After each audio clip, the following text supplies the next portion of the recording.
In the latest episode, we took an in-depth look at the 2010 season. Jeff Gordon went winless in 2010, but it was not from lack of effort. Several late race cautions costed Jeff Gordon 5 wins. Now we jump to the future. The year is 2014.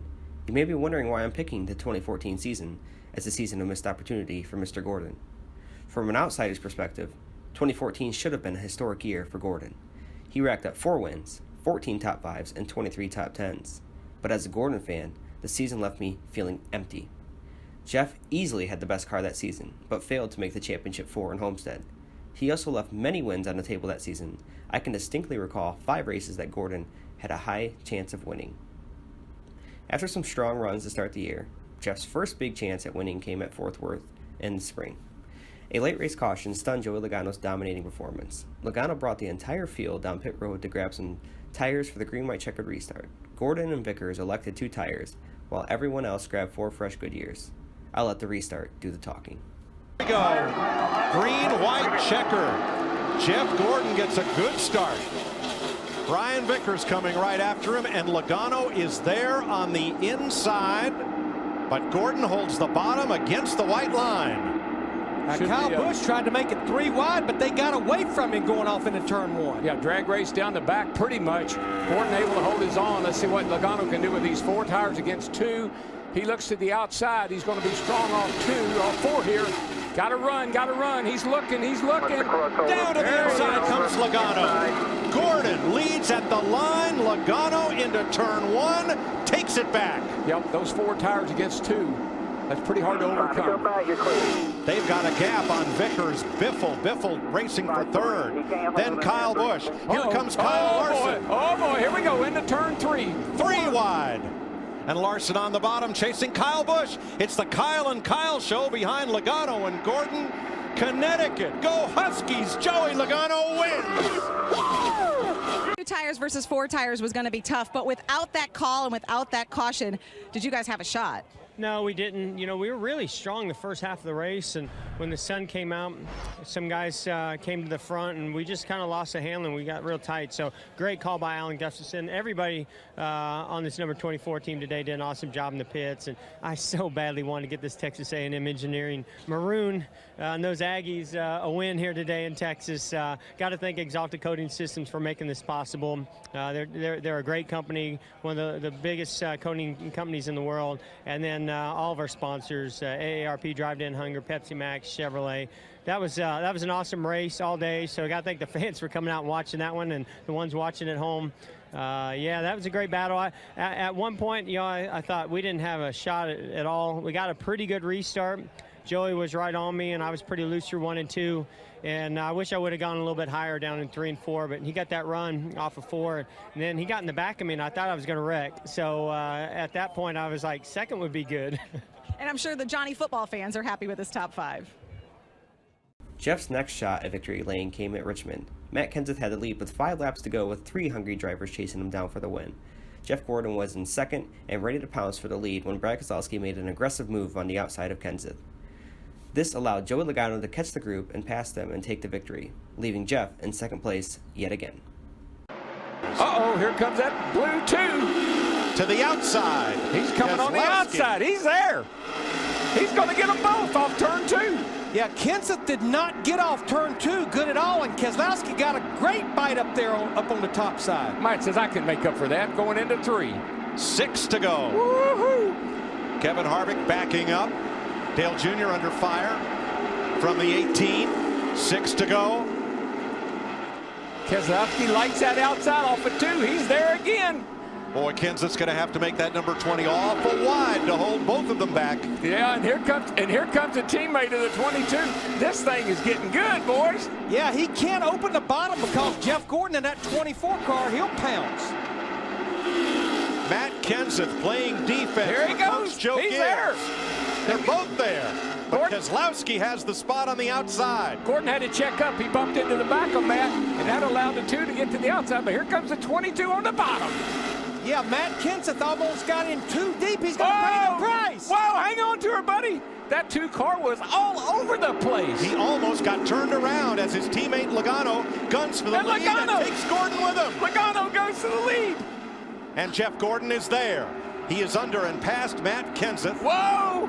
The two just gave the 20 a huge shot, And here comes Kyle Busch on the inside. Look at this. And he has those 4 fresh tires, Kyle Busch has. Yeah, but he doesn't have but 4 laps to go. Now, Logano has just set sail. I mean, he's out there all by himself. White flag in the air. 1 to go. Joey Logano, 0.8 of a second ahead of Jeff Gordon, stretches it out after the final restart and all the shuffling was done. Logano, the kid from Connecticut, comes from 4th on the final restart, and he is going to win the Battle of Richmond. We flash forward to June in the wine country. Jeff Gordon had a shot to catch Carl Edwards on the white flag lap at his home track. Carl was trying to save fuel and maintain the lead on older tires. Gordon was hungry and chased Carl Edwards down from well over a second within the last 8 laps. And this is how close he got in the remaining 2. Getting into turn 7 a little bit, kind of bad. Made his way through the S's and was very, very careful getting into turn 11. And it goes back to what Larry says. You get to that white flag lap, then you just got to maintain this pace. Going to be no overtime today in Sonoma. The leaders working their way off of turn 4 for the final time this afternoon. Down to turn 7, one of those passing zones, but Gordon not close enough to make anything happen. Boy, Jeff is, I know he's running everything he's got right now. And this, because he's only got 1 more shot at it, and I don't think he's going to be able to get close enough. But and we've seen that 99 smoke the tires of Carl Edwards, smoke the tires getting into turn 7 the last 2 or 3 laps. Through the high-speed portion of the track for the final time. Gordon closing in as they head toward turn 11. Gordon driving it in hard. Edwards locks it down, maintains the top spot, and drives off of turn 11 clean. He's won 22 times in his career, but never on a road course. That's going to change today. Carl Edwards, a winner at Sonoma. Jeff Gordon had an amazing summer and picked up 2 wins at Indianapolis and Michigan. He also added some strong finishes at the mile and a halves in the chase along with a win at Dover. He entered the 3rd round as a championship favorite. He kicked off the first race of the 3rd round by dominating Martinsville, leading 130 laps, but a late race caution brought all the cars down pit lane. Dale Jr. and Tony Stewart, along with many others, played a little pit strategy and came out ahead of Jeff Gordon. Gordon restarted 7th and ended up finishing 2nd to Dale Jr., possibly becoming Jeff's worst 2nd place of his career. To this day, Gordon wishes he would have raced his teammate harder in the closing laps. Here's how close he got to Dale over the last few laps. Junior's through to 2nd. Jeff Gordon through to 3rd.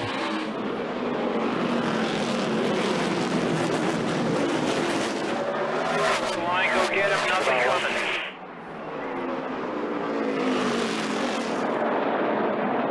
For the race lead, no contest. Dale Earnhardt Jr. through 3 laps to go. Here comes Jeff Gordon to 2nd. Basically back where we were at the front. A lot of bumpers being banged back in the pack, but we focus on the race for the win. Coming to 2 laps to go. A mile left at Martinsville. Still 5 back. 2 to go.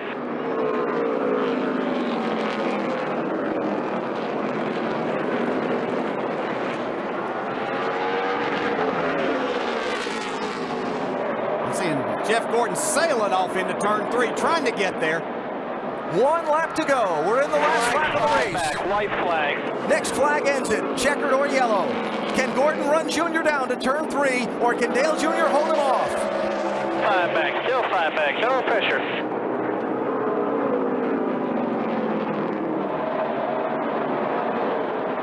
Checkered flag and his first Martinsville win. Dale Earnhardt Jr. takes it over Jeff Gordon. With Martinsville in the rear view, the Tour heads to Fort Worth for the 2nd race in the 3rd round of the 2014 chase.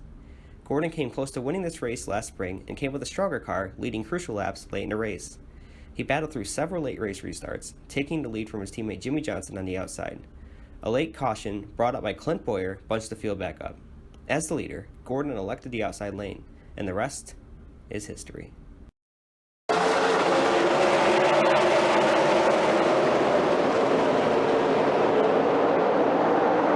Contact Gordon and Keselowski.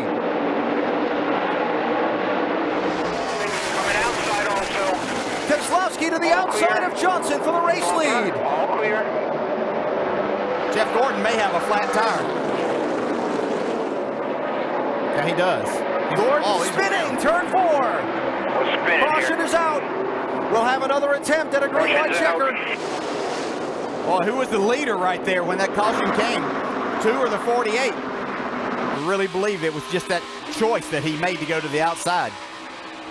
Brad Keselowski was ready to go, though, but you can see the contact's what cut the left rear tire down there. 3 wide.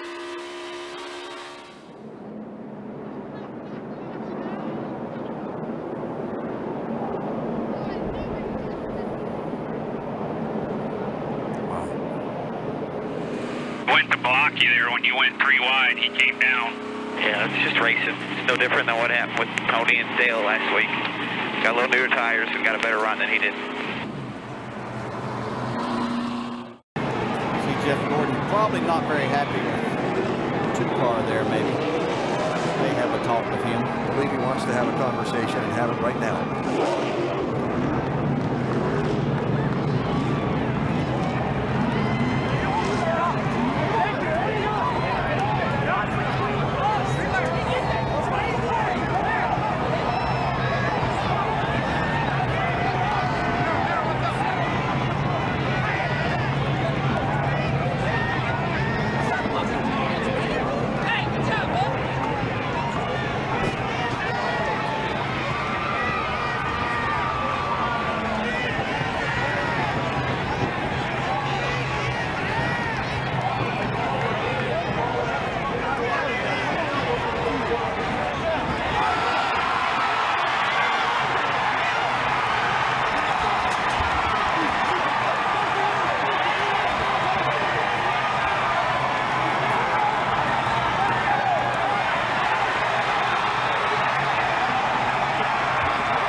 With Jeff down here and Rick Hendrick coming up to give Jeff a hug and talk to his driver.